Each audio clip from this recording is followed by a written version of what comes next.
Are you ready to turn heads? Luxury isn't just worn, it's experienced. Introducing a Layla Cara style and new up-and-coming designer collection where exclusive shoes and bags for men and women meets your feet. How about you take a handbag and wear it in style, where each piece is personally designed by Layla Cara herself and handcrafted from the finest material in Italy. Leather, smooth like butter, bold, timeless, distinctly you. Step into true elegance and make your mark with a Layla Cara style where confidence meets craftsmanship. Visit a Layla Cara style and experience the luxury of art that you wear. So we are at day 4 of week 13, and today we're going to talk about developing healthy relationship patterns, okay? So developing healthy relationship patterns, creating and maintaining healthy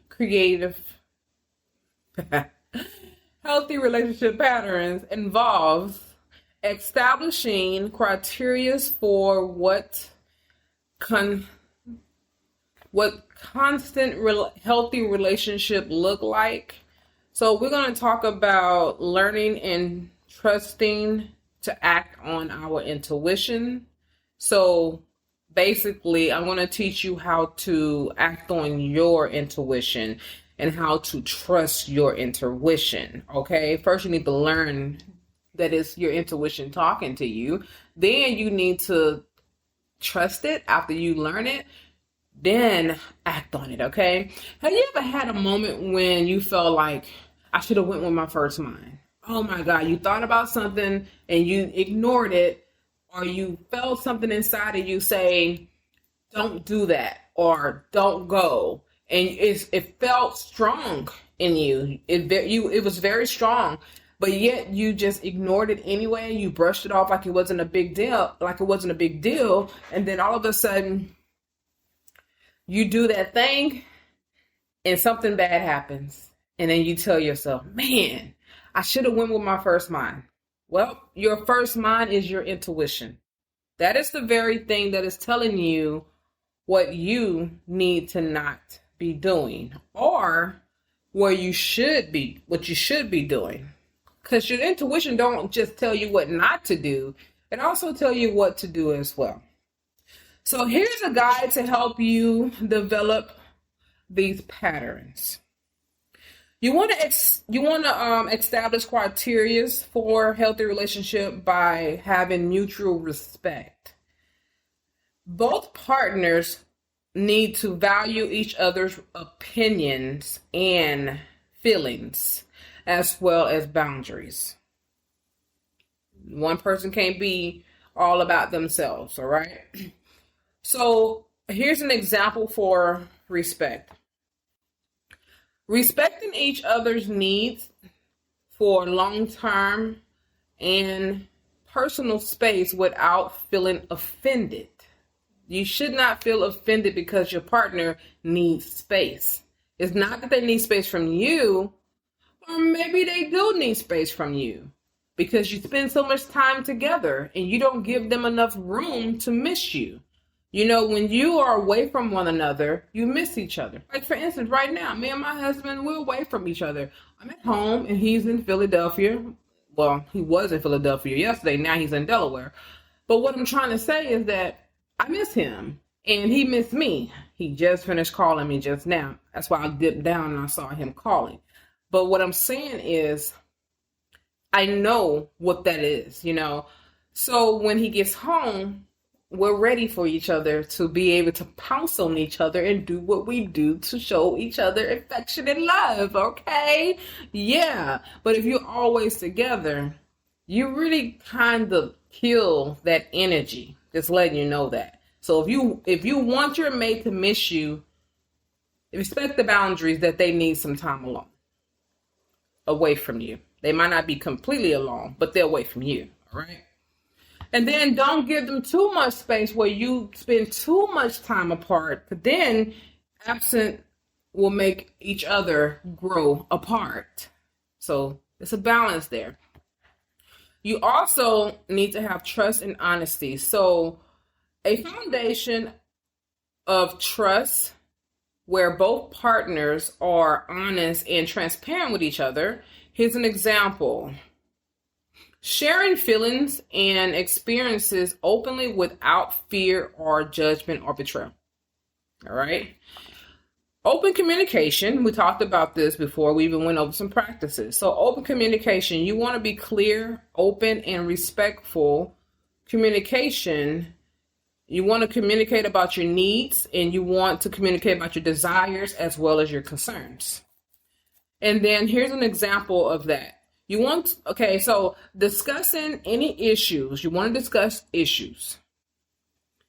Any issues or misunderstanding promptly and constructively. So you definitely don't want to wait until weeks or months has passed by to start discussing the issue that happened 3-4 weeks ago. That person forgot about it. And then you even forgot about some details yourself. You're just harping on your feelings. Because one thing for certain, many people forget what you have said to them, but they always remember how you made them feel. So you definitely want to get on that right away. And you want to be constructive. Do not be damaging in your words and don't point the finger. Stay focused on the issue at hand, not the person. What's the problem, okay? Stay on top of that and not the person. Do not demise their character. Do not demean their character is what I meant to say. So support and encouragement. Both partners support each other and you want to support each other's goals, dreams, and personal growth. All right, so here's an example on that. Encouraging each other to pursue hobbies and career aspirations. Be encouraging in that area. If you know that your partner is a little bit skeptical about pursuing something new, but you feel they really can be good at it, well, help give them that push that they need by being their cheerleader, all right? Being their number one fan.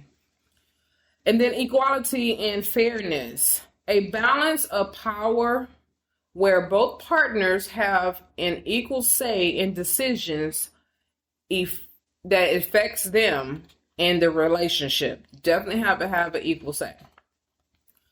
An example of that is making joint decisions about finances, where you're going to be living at, your living arrangements in the house, what's going on in the house, the rule that y'all have together, that y'all set for each other, as well as for anyone who lives in the house with you, or even company that comes over. There might be things that you might say, well, there's no smoking allowed in our house. Like, for instance, we don't smoke. I don't smoke and my husband don't smoke. But my dad does. When he comes over, he knows to go outside to smoke. Well, he don't even smoke in his own house. He smokes outside on his porch, but that's still one of our rules. And then, like my best friend, she smokes. So when she came over, she knew to go outside and smoke. No one smokes in the house. That's one of the rules that we both agreed on. And then other significant aspects of your life, you want to have boundaries on that as well. You want to have a mutual agreement and power on that, I meant to say. So now the next one is boundaries and independence. I'll talk about that. Each partner maintain their own individuality and respect each other's boundaries. Example, allowing each other to spend time with friends and pursue personal interests. That's what you do. Shared values and interests. Compatibility and core values and interests that provides a strong foundation for the relationship. Example, Having similar views on important topics like family, finances, and lifestyle choices. All right. So these are all definition of healthy relationships. And then there's conflict resolution. Let's talk about that. Conflict resolution skills, ability to handle disagreements and conflicts, and a health is, let's do this again.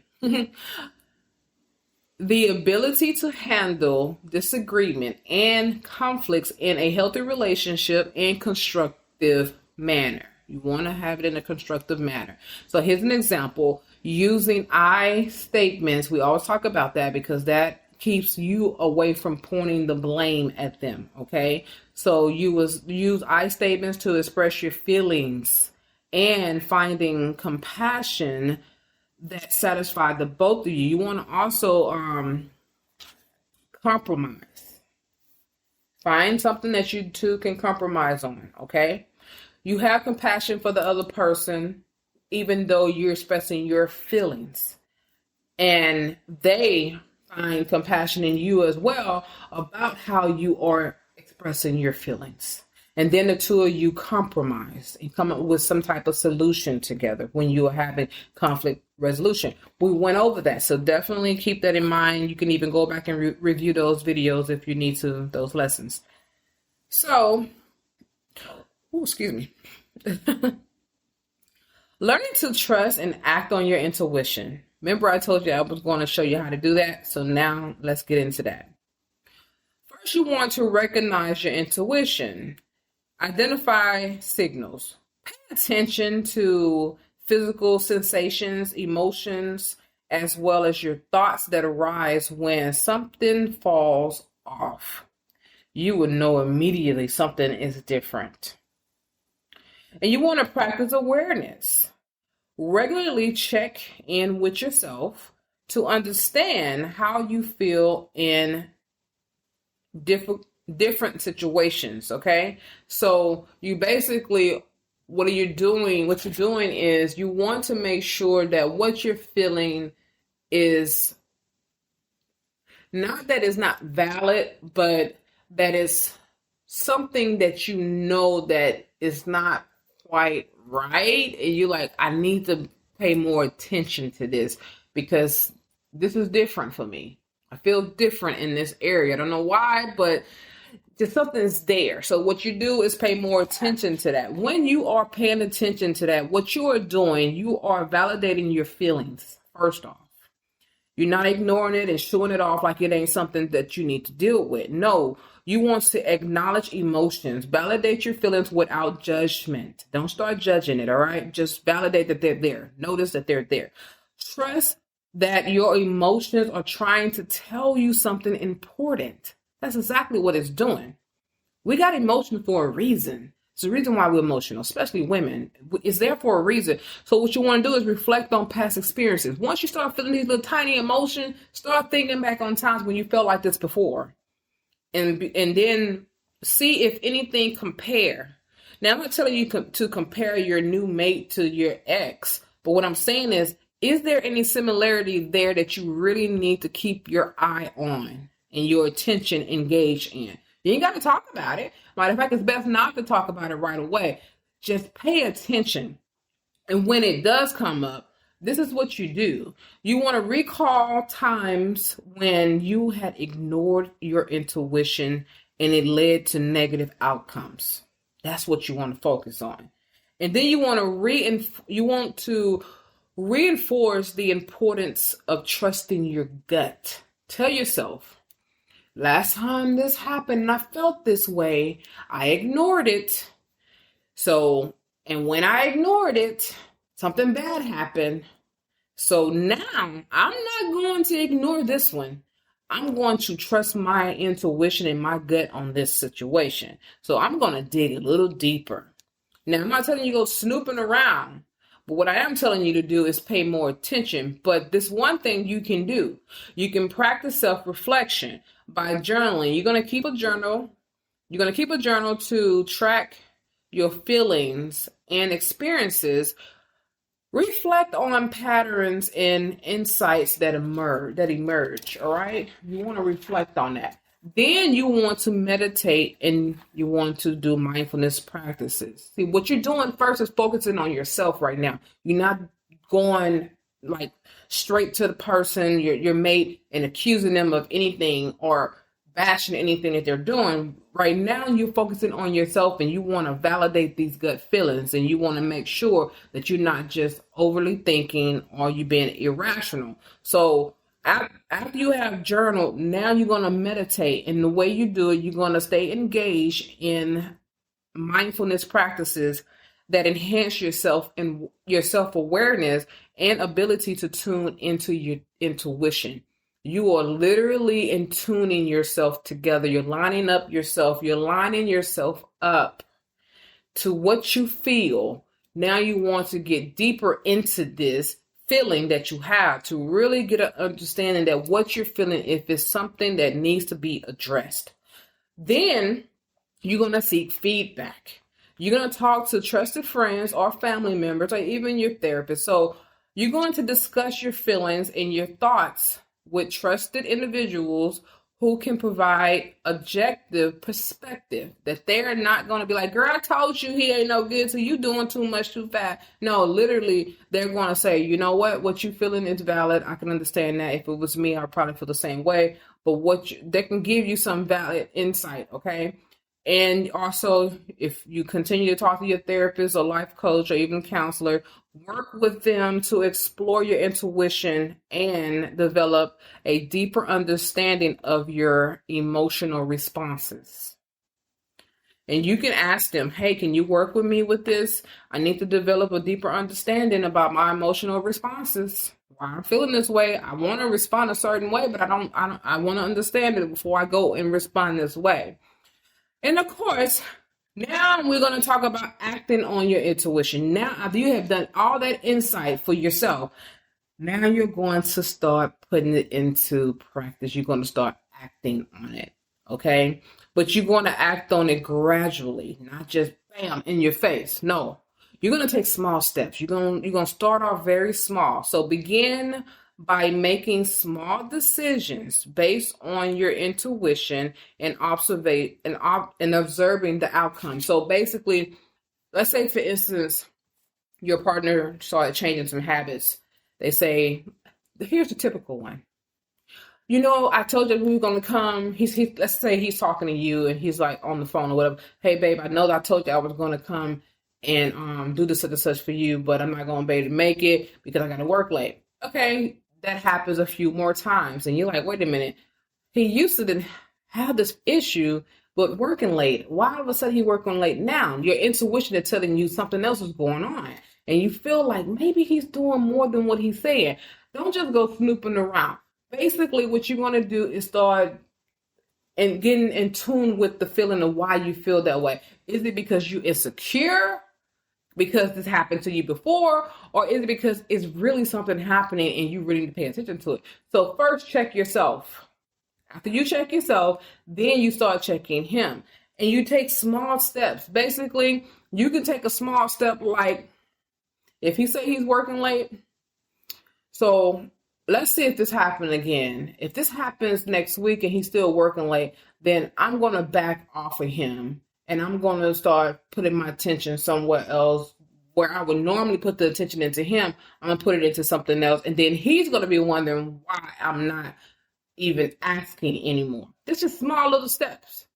So what you can do is, after you have done that, now you're going to build confidence. And how you build confidence is by gradually increasing the importance of decisions made by trusting your gut as you gain more confident in your intuition, because you first got to start getting confident in what you're feeling. And once you have gotten that, now you're going to balance your intuition with rational thinking, all right? Because it's one thing to say, my gut just tell me this, but you ain't really been logic on these thoughts, okay? So you're going to gather information. Now we went from my gut feeling to now I'm going to get some proof if this is really happening, what I'm feeling.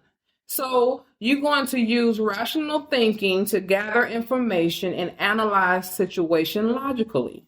You're going to analyze the situation more logic. Basically, normally he gets off at 5, but now he's getting off at 10. What is there going on between the hours of 5 and 10? Happy hour. Or there's other things that could be happening. But let's just really find out if he's really working late. If he's working at a job where public can enter, is open to the public in any kind of way.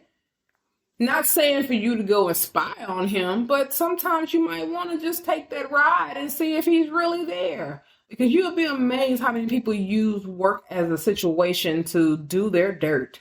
I'm just telling you. And you find out that, he's not even in the parking lot. Car not parked out there at all.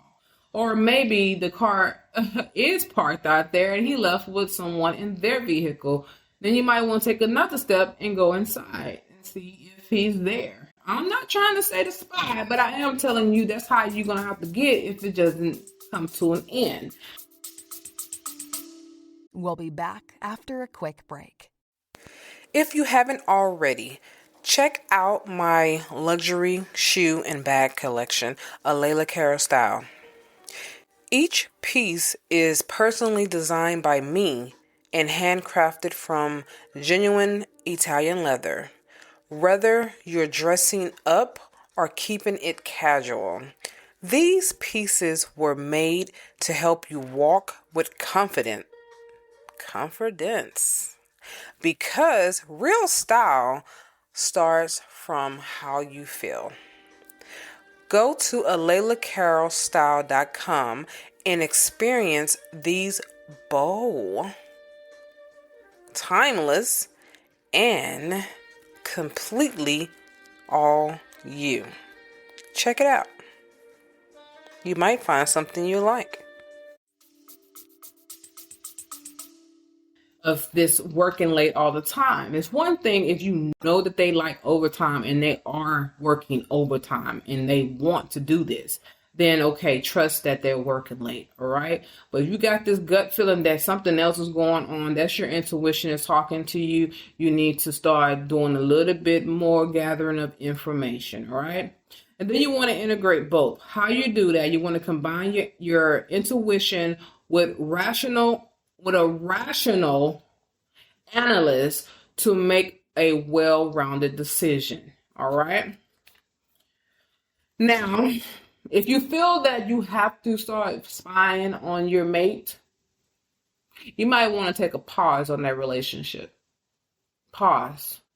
Basically, it's time to backtrack and start focusing on yourself again. Because now you're putting too much into the relationship to where you're taking out time that you could be doing something more constructive with yourself. Maybe a goal that you set. That's the reason why you set these goals. And start focusing on that more. Maybe you might tell your mate, hey, your potential partner, I get it. You have to work late. How about we just take a break? And they're like, what, we breaking up? No, we're just taking a break. You go ahead and you do what you need to do to get yourself together. And I'm going to go and do what I need to do to get myself together. We're going to take some time apart and you're going to go ahead and focus on your life. And I'm going to focus on my life. Now, you don't have to say it in that way because it sounds like you're breaking up, but you can say it more of we're just pausing at the moment. I feel that we have moved too fast or that we're in this too deep and we really don't have the time to connect with one another like we should. So I would rather not be taking out so much of my energy, focusing on what you have going on and wondering what is really happening why you were not making that connection versus you having to do all this work because you're taking a lot of time with your job. Just focus on your job and get yourself together. And I'm going to focus on my goals and what I have going on. And if in the future that we reconnect, then let's reconnect. But this would be great for the both of us. And it's healthy that way when you split on mutual terms. And you might just have to break up. But at least you have given it a chance and you know that you're not putting yourself in a situation where you have to be codependent on that person. So let's talk about establishing criteria of trusting your intuition. Here's some practical steps that you can do, that you can take. First, you want to identify your non-negotiables. We talked about that. It's important to list your criteria. That way you will see them down. So when it happened, you can say, this happened, and they really crossed the line. So make a list of your non-negotiable traits and behaviors that are essential for a healthy relationship and for you. And here's an example of what you have to have. These are non-negotiables, okay? These are things that you have to have. Not what you don't want. This is what you do want, all right? Honesty, mutual respect, shared values, and effective communication. So that's something you have to have. Then number 2, you want to create healthy boundaries. We talked about that. So identify limits. Clearly define your boundaries regarding time, emotional energy, and personal space. So you want to definitely clear that up. What type of personal space you need, as well as your emotional energy, what's going on in that area, as well as you balancing your time. Anything that's dealing with time is crucial because you don't get that back. And then communicate clearly, assertively communicate these boundaries to your partner and ensure they are respected. Let's talk about observing behavior over time. So y'all in a relationship now, right? These are things you need to be paying attention to while you are in the relationship. So you already did this before you got involved in a relationship. Now you're in the relationship, okay? So you want to pay attention to consistency. Are they consistent in what they're doing? So pay attention to the pattern behaviors over time to ensure it aligns with your criteria for a healthy relationship. Also, red flags. Don't forget the red flags. So be mindful of any red flags or warning signs that may indicate unhealthy patterns. Address it right away. And if it's something if it's in your non-negotiable for a unhealthy relationship, let's say for instance your non-negotiable for unhealthy relationship is if they devour you, or they have jealousy, rage, or any of those things, manipulation, those type of things, and you see that happen, you want to exit that relationship. I'm telling you, it's not going to get better. It's going to get worse. And it's going to be a similar relationship which you already had. So you want to exit right away. Just say, hey, easy. It's easy to do. You saw this emotion come out of them. Even if they said they do it to someone else, so that y'all out at a bar or something like that, and you see that, you're talking to a friend that you haven't seen in so long, and you're excited to see them, and you give them a hug, and your partner, your mate, your boyfriend, girlfriend, whatever, gets mad and start getting upset. Like, who is that? And why did they hug you like that? That was too long of a hug. That's your sign right there. They're jealous and they can become controlling, and you have to start pulling back. At that point, when you see that in them, believe it's there. Don't think it's cute. Don't play like it's cute. Basically, just say, you know what? Don't even say I saw something in you. Just basically say, I like you and everything, but I want you to know that I do have friends of the opposite sex, and I'm not giving them up. So if you can't handle that, you and I will need to part ways. It's that simple. They're not going to like it, and they're going to have a backlash about it. But hey, you still made your situation known, your boundaries known to them. I'm not giving up my male friends for you.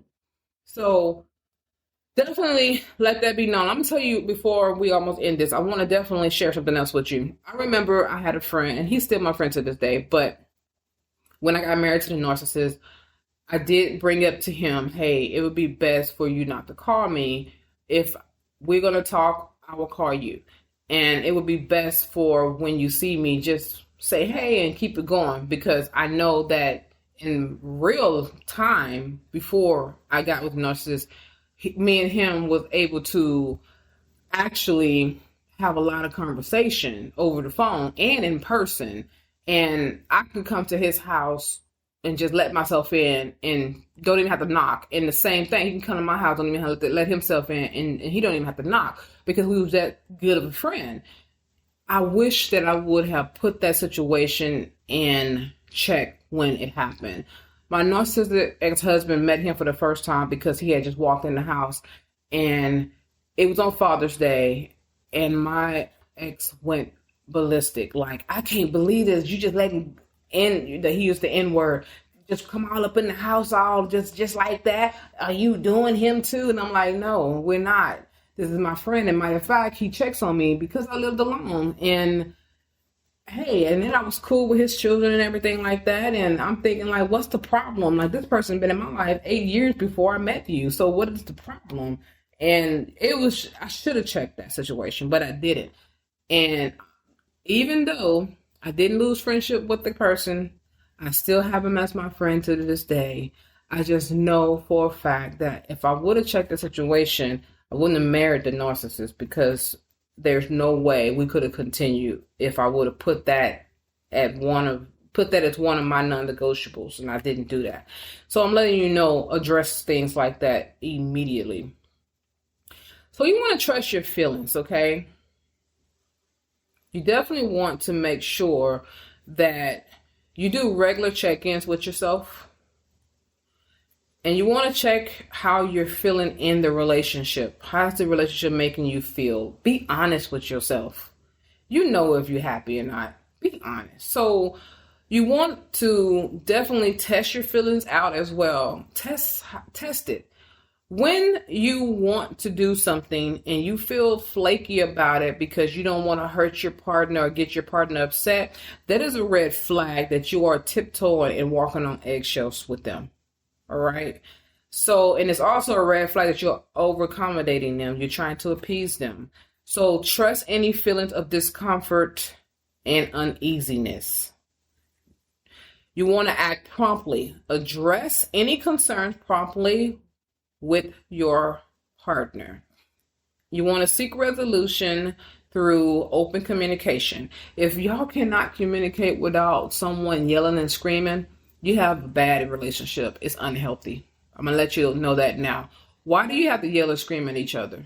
There's nothing healthy about it. Absolutely nothing. So if you cannot have an open conversation with your partner like you did when y'all first had your very first date, then you need to know the direction of the relationship has switched and it has shifted in a narcissistic relationship. That's exactly what it switched in. So developing healthy relationship patterns require establishing clear criteria for what constitutes a healthy relationship and learning to trust and act on your intuition by defining and maintaining healthy boundaries, practicing open communication, and consistently validating and trusting your own feelings. You can foster relationships that are respectful, supportive, and fulfilling. Remember, your intuition is a powerful tool that, when combined with rational thinking and self-awareness, can guide you towards healthier and a more satisfying relationship with others. So that is day 4. Tomorrow is day 5, and we're going to talk about empowerment and continuous growth. That's the last day of this class, all right? Are you feeling overwhelmed and exhausted by stress? Introducing Stress Management with Imaging Coaching, your ticket to a calmer, more balanced life. In this journey you will be taking with us here at Imaging Coaching, we'll equip you with powerful techniques and tools you can use to conquer stress, regain control, and transform your life. From deep breathing exercises to mindfulness practices, you'll discover the tools to relax your mind and body. Come join us on this transformative path and unlock a world of inner peace and resilience. Don't let stress hold you back any longer. Take charge of your well-being today with Imaging Coaching, your stress management team. Discover clarity. Defeat stress through Imaging Coaching at imagingcoaching.com, at imagingcoaching.com, at imagingcoaching.com, at imagingcoaching.com.